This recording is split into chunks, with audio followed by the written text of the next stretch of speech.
11장 30절 말씀입니다. 여러분 가지고 계시는 신약성경 366면입니다. 자, 한 절 말씀밖에 안 되기 때문에 우리 다 같이 목소리 합해서 크게 같이 봉독하겠습니다. 시작. 믿음으로 7일 동안 여리고를 도니 성이 무너졌으며. 아멘.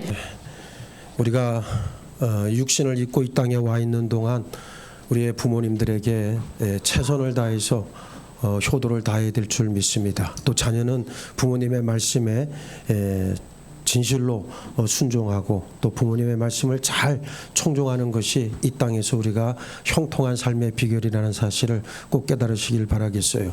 이제 어버이 주일이지만 제가 믿음에 대한 설교를 총했던 네 번째 시간에 이제 마지막 단원을 이제 내리도록 하겠습니다. 오늘 제목이 믿음으로 여리고를 도니 성이 무너졌다는 그런 제목의 말씀입니다. 자, 믿음으로 홍해를 마른 땅처럼 건넜던 이스라엘이었지만 그들은 가나안 땅에 들어가질 못했어요. 홍해를 건넌 것이 바로와 애굽을 피한 믿음이라면 요단강을 건너 여리고를 무너뜨리는 것은 정복하고 승리하는 믿음입니다. 29절에서 믿음으로 그들은 이라고 말씀했을 때 그들과 30절 오늘 본문 말씀에서 믿음으로의 그들은 동일한 인물들이 아닙니다. 40년 세월이 지나 홍해를 건넜던 사람들이 다 죽고 난 뒤 그 후대 사람들을 말하고 있습니다. 믿음으로 홍해를 마른 땅처럼 건넜던 출애굽 1세대들은 놀랍게도 순교를 한 것이 아니라 불신으로 인해서 광야에서 모두 죽음당했습니다. 히브리서 3장 18절로 19절에서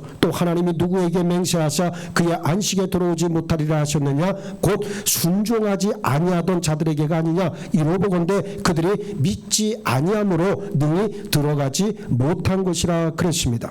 홍해를 건넌 이들 가운데 갈렙과 여호수아를 제외한 출애굽 1세대들은 모두 광야에서 죽임을 당했고 아무도 약속의 땅에 들어가질 못했습니다. 믿음으로 상상할 수 없는 큰 이적들을 체험하고 놀라운 경험을 했다고 해서 믿음이 크고 강하게 자라는 것은 결단코 아닙니다. 표적은 믿음의 성장을 돕질 못해요. 광야를 통해 이스라엘의 믿음은 연단되고 꾸준히 자라난 것이 아니라 파산하고 말았습니다. 홍해를 건넌 것은 바로와 애굽이라는 세상과의 단절을 가져다 줬던 그런 믿음이었습니다. 광야에서의 불신은 육신의 정욕에 따른 시험이었지요. 이 시험에서 이스라엘은 실패하고 말았습니다. 애굽의 추격에서 벗어나며 모든 것이 끝인 줄 알았지만 그것이 아니었습니다. 더 이상 자신들을 종으로 삼아 매질하고 또 일을 시키고 괴롭혔던 애굽은 이제 사라졌지만 육신의 정욕은 더 끈질기고 아주 지독했어요. 홍해를 건넌 후 이스라엘의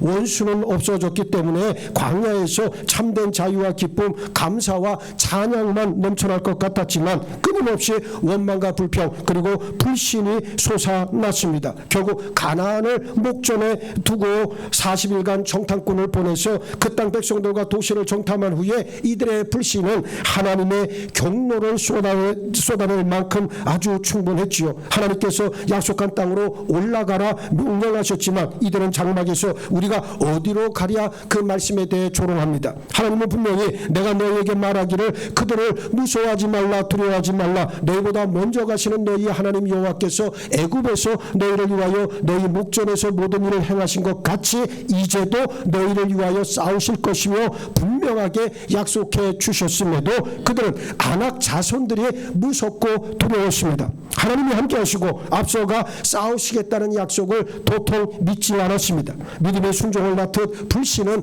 불순종을 낳았고 급기야 반역과 고역으로 드러났습니다. 이래 너희가 너희 하나님 여호와를 믿지 아니하였도다. 신명기 1장 31절은 우리에게 말씀하고 있습니다.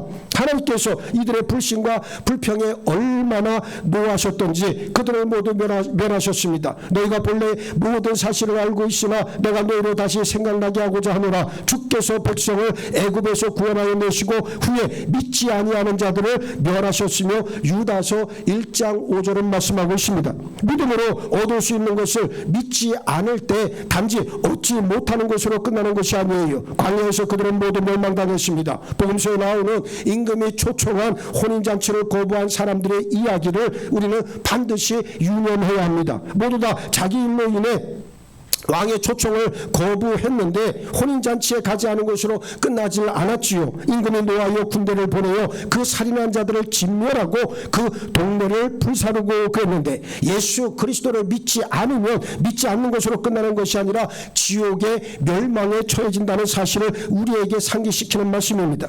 불평과 불신은 광야 백성들의 특징이었어요. 하나님은 불신의 세대를 악한 세대라고 정의하셨습니다. 신명기 1장 35절에 이 악한 세대 사람들 중에는 내가 그들의 조상에서 주기로 맹세한 좋은 땅을 볼 자가 하나도 없으리라 말씀했어요. 출애굽 1세대를 이끈 모세와 아론, 미리암과 같은 출애굽 역사의 지도자들 역시 다 죽고 말았습니다. 세상을 예표하는 애굽에서 유월절을 지키고 그 피로 구원받아서 홍해를 마른 땅처럼 건너고 구름 속에서 세례를 받았던 이스라엘이 왜 믿음으로 살지 못했는지 그저 놀랍기만 할 뿐입니다. 모세라는 불세출에 뛰어난 영적 지도자가 있었고, 하늘에서는 날마다 만나가 내려오고 구름기둥과 불기둥이 주야로 함께 했는데도 불구하고 저들은 여리고를 정탐하고 온 후에 완전히 믿음을 버리고 말았습니다. 그들이 보기에 여리고성은 단순한 그런 토성이나 산성 수준이 아니라 요새 그 자체였습니다.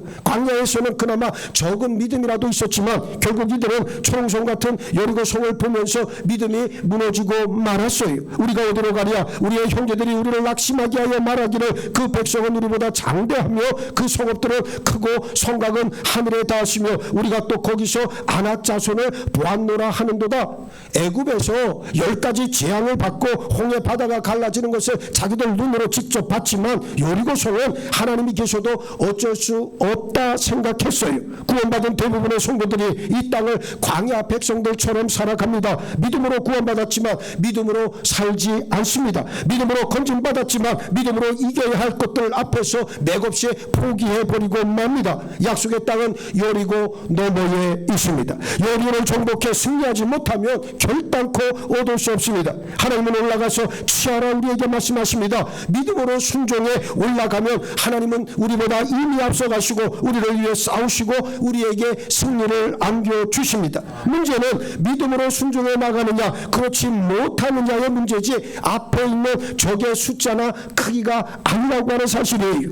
내가 싸워야 한다면 그런 것들을 면밀히 분석하고 계산해 봐야 하지만 하나님이 싸우시면 이 땅의 군대는 지푸라기에 불과합니다. 하나님은 우리가 믿고 순종할 때에만 우리를 대신해 싸우시고 일하십니다. 이스라엘 사람들은 여리고성 앞에서 거기 사는 주민들을 두려워해서 겁을 먹고 낙심했지만 사실 더 겁을 먹고 있는 이들은 여리고 사람들이었다는 것을 몰랐어요. 홍해를 건넌 소식에 이미 여리고성 주민들 모두에게 전해졌기 때문입니다. 겁먹은 상대를 제압하는 일은 아주 쉽습니다. 그런데 두려움과 무서움으로 간담이 다 녹아내린 가나안 주민들 앞에서 도리어 두려워하고 무서워 벌벌 떠는 이스라엘 백성들을 보세요. 믿음은 담대함과 용기를 주지만 불신은 두려움과 절망을 안겨줍니다. 영적 전쟁을 두려워하지 마시기 바랍니다. 육신의 정욕, 안목의 장욕, 이생의 자랑을 무너뜨리는 것이 너무 힘든 일이다 생각한다면 우리는 오늘 믿음으로 여리고성을 무너뜨리는 이 사건에서 승리하는 믿음에 대해 반드시 배워야 합니다.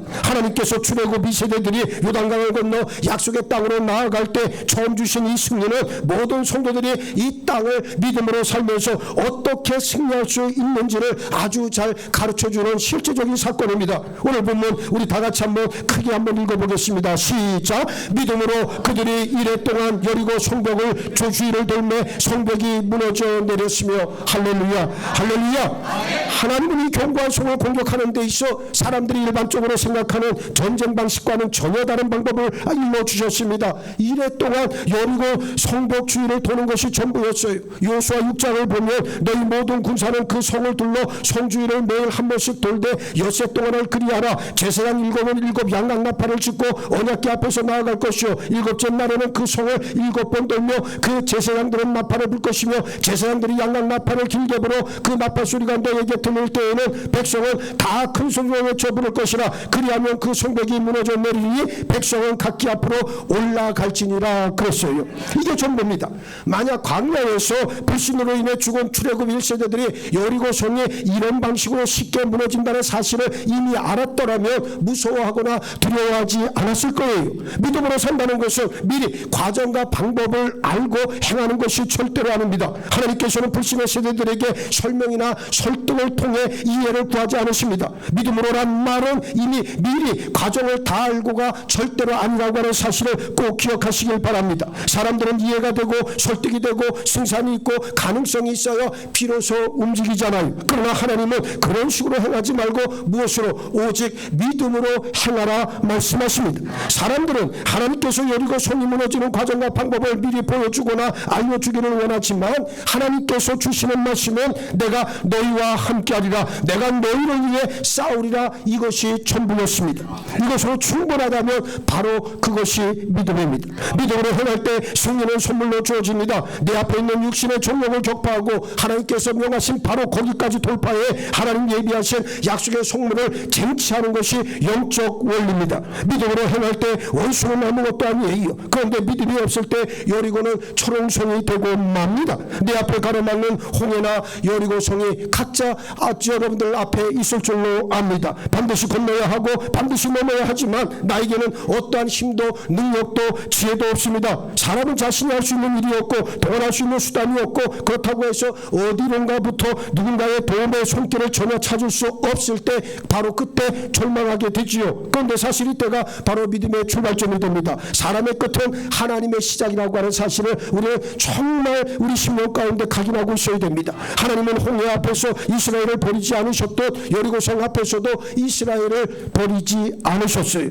하나님은 내가 결코 너를 떠나지 아니하고 너를 버리지 아니하리라 말씀하셨습니다. 그 말씀을 믿는다면 그 믿음이 모든 것 해결책이요 공급책이 되고 남습니다. 다시 본문 한번 우리가 같이 읽어보겠습니다. 시작. 믿음으로 그들이 이래 동안 여리고 성벽 주위를 돌매 성벽이 무너져 내렸으며. 여리고성 주변을 매일 돈 것은 뭐 때문에 그렇습니까? 그 성을 구경하기 위해서가 아닙니다. 하나님께서 그렇게 명령하셨기 때문에 돌았습니다. 이래 동안 성을 도는 데에는 오직 믿음만이 필요했습니다. 하나님은 그리하면 그 성벽이 무너져 내리니 백성은 각기 앞으로 올라갈지니라 말씀하셨는데, 이스라엘은 성을 도는 일이 성을 무너져 내리게 하는 일이라는 것을 굳게 믿었다. 이게 중요하다는 거예요. 하나님의 말씀이 그렇게 기록이 되어져 있으니까 나는 그 말씀을 그대로 믿는 것뿐입니다. 그 이상도 그 이하도 아니라는 것을 우리가 알고 있어야 된다는 거예요. 그래서 여러분들에게 자꾸만 말씀드리는 게 하나님의 말씀을 붙잡아라, 하나님의 말씀을 사모해라, 그 말씀대로 준행하라. 제가 여러분들에게 강조하는 이유가 바로 그것이었습니다. 성을 도는 일은 믿는 사람들이 할 일이고 성을 무너뜨리게 하는 일은 바로 하나님이 하신 일입니다. 많은 사람들이 하나님이 하신 일을 자신들의 기도와 믿음으로 이루어야 하는 것처럼 시도하지만 정작 믿음으로 순종해서 해야 할 일을 하지 않고 하나님께서 하실 일에 주제넘게 참견하는 것을 믿음인 줄 착각하는 사람들이 참 많은 현실이잖아요. 성을 무너지게 하시는 분은 누굽니까? 하나님이시고 성을 도는 일은 성도들이 해야 할 일입니다. 죄를 자백하는 일은 우리 할 일이고 용서하시는 분은 누굽니까? 하나님의 일이라. 내 필요를 기도와 간구로 감사함으로 아뢰는 일은 우리 일이고 우리 필요를 공급해 주시는 그 일을 맡으신 분은 바로 하나님이시라고 하는 사실입니다. 우리 염려와 모든 일들을 맡기는 것은 우리 일이고 우리 생각을 지키시는 분은 바로 하나님이십니다. 믿음으로란 말을 하나님의 일을 우리가 해야 하는 것처럼 생각한다면 그것은 바로 큰 오해입니다. 하나님의 지혜, 하나님의 방법은 사람들의 지혜와 방법과는 완전히 달라요. 홍해를 가르시고 요단강을 갈라버리시는 일은 사람들이 생각할 수 있는 방법이 아닙니다. 불순종한 요나를 아수르로 옮기실 때 하나님은 고론을 들어 사용하셨고 블레셋의 거인 골리앗을 죽이는 데에는 다윗의 물맷돌을 들어 사용하셨고 굶주리는 5,000명을 먹이시는 데에는 어린 소년의 빵 5개와 물고기 2마리를 사용하셨고 광야에 엘리야를 먹이시는 데에는 까마귀를 들어 사용하셨습니다. 이런 일의 원리는 동일합니다. 믿음으로 이것이 전부예요. 성도의 생활 원리 또한 믿음으로 이 한마디면 족하다는 사실을 여러분 꼭 기억을 하셔야 됩니다. 여리고성은 이스라엘의 군사력이나 무기 체계로는 결코 싸워 이길 수 있는 상대가 아니었지만 여호수아를 비롯한 출애굽 2세대들이 가진 놀라운 힘은 무기의 힘이 아닌 오직 무엇이었습니까? 믿음의 힘이었습니다. 하나님의 말씀을 믿고 이랫동안 그 성을 돌 수 있는 순종이었다. 여리고성은 사탄의 견고한 요새를 예표하고 있어요. 여리고는 이스라엘이 약속의 땅에 들어가는 첫 관문이자 반드시 무너뜨려야 할 견고한 요새였습니다. 그렇다면 이 성을 무너뜨리는 방법은 무엇인가? 고린도후서 10장 3절로 4절에 그 답이 나와 있습니다. 우리가 육신으로 행하나 육신으로 육신에 따라 싸우지 아니하노니 우리의 싸우는 무기는 육신에 속한 것이 아니요 오직 어떠한 견고한 진도 무너뜨리는 하나님의 능력이라. 하나님의 능력이라. 이것이 우리의 싸우는 무기라고 하는 사실입니다. 하나님의 영적 진리가 언제나 먼저입니다. 하나님의 능력을 온전히 믿고 신뢰하는 자들의 믿음의 순종을 통해서만 하나님의 구원의 역사는 지금도 일어나고 있다는 말이에요. 그래서 예수님께서 수많은 병자들을 고치셨지만 그 병자들에게 늘 고치시고 나서 치유하신 다음 그들에게 선포한 말씀이 뭡니까? 네 믿음이 너를 구원했다. 고향 나사렛에 가셔서는 큰 이적과 큰 일들을 행하지 않으셨어요. 왜? 저들이 믿지 아니함으로.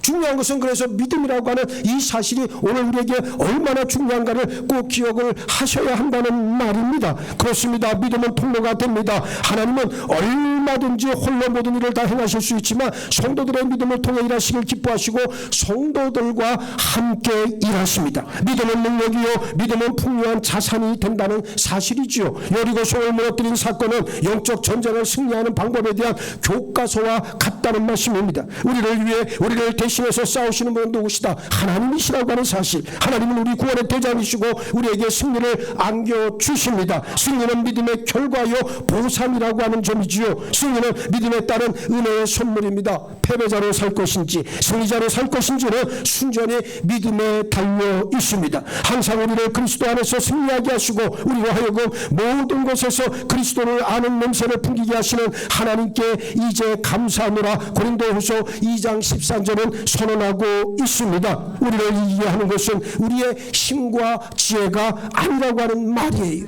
새벽마다 나와서 하나님 앞에 나와서 기도하는 지체들, 힘들고 뭐 비가 오나 눈이 오나 늘 나오시는 그분들은 그냥 하는 게 아니잖아요. 뭐 때문에 그렇습니까? 하나님께서 우리와 함께 하신다는 구원의 확신이 있으니까 나오는 거지. 그렇지 않겠습니까? 그런데 우리는 믿음 생활을 하면서도 가끔 가다 보면 그 구원의 확신에서 너무 흔들릴 때가 많다는 거예요. 이것은 결국은 자신의 문제일 뿐만 아니라 주변을 또한 어렵게 만드는 그러한 일들의 시초가 될 수가 있다는 사실에서 우리는 항상 경계해야 된다는 거예요. 그래서 성도는 믿음으로 살아내는 일이 무엇보다 중요하다는 그러한 말씀입니다. 그렇습니다. 반드시 하나님께서 우리와 함께 하시고 하나님께서 우리를 붙들어 주실 줄로 믿습니다. 예수 그리스도 안에서 승리하게 하시는 분은 오직 하나님이시죠. 문제는 우리 믿음이라고 말씀을 드렸습니다. 그래서 어떻게 해야 됩니까? 우리에게 믿음을 더 크게 해주시기를, 믿음이 자라나기를 하나님 앞에 열심으로 간구해야 된다는 말이에요. 그렇게 해서 자꾸만 기도의 자리에 나오고 하나님의 말씀을 듣는 일이 얼마나 소중한가를 우리가 경험을 해요. 근데 우리는 뭐라고 얘기합니까? 아이고 믿음의 육신이 연약해서 아파서 상황이 생겨서 누가 갑자기 무슨 일이 생기고 또 누가 찾아와서 뭐 기타 등등 여러 가지 이야기들을 하지만 여러분 엄밀히 말하면 그게 뭡니까? 자기 변명에 지나지 않잖아요. 그런데 중요한 것은 우리가 믿음으로 살면서도 교회는 다니지만 육신으로 교회는 다니지만 그러나 구원의 확신과 확증이 없고 예수 그리스도와 내 안에 계시고 예수와 나는 함께 영원히 살고 있다는 사실을 모른다면 이것이야말로 정말 얼마나 심각한 영적 빈곤의 상태겠어요. 그렇지 않습니까? 하나님 앞에서 부족하지요. 저도 부족하고 여러분도 부족합니다. 그러나 하나님께서 우리와 함께 하시고 우리를 통해서 당신의 구원의 역사를 이루어 가신다는 이 사실이 얼마나 우리를 자랑스럽게 합니까?